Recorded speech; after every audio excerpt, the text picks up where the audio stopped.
Hoy vamos a poder recuperar lo que es nuestro dispositivo, ya que este dispositivo cuenta con un bloqueo de pantalla, al cual vamos a poderlo recuperar de una manera muy fácil y muy sencilla.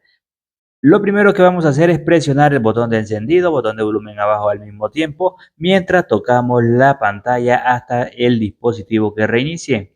Cuando el dispositivo se reinicie, soltamos botón de volumen abajo, sostenemos el de volumen arriba al mismo tiempo. Contamos 5 segundos, soltamos botón de encendido y sosteniendo el de volumen arriba.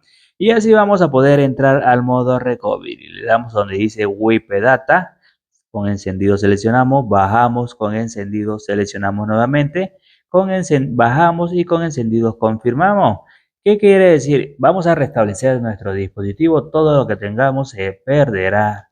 Ahora con botón de encendido todas las opciones, la primera opción para que nuestro dispositivo se reinicie, eliminando toda la información de nuestro teléfono. Ya sabe, quedaría como un dispositivo totalmente de fábrica, totalmente nuevo. Ahora lo que vamos a hacer es poderlo configurar.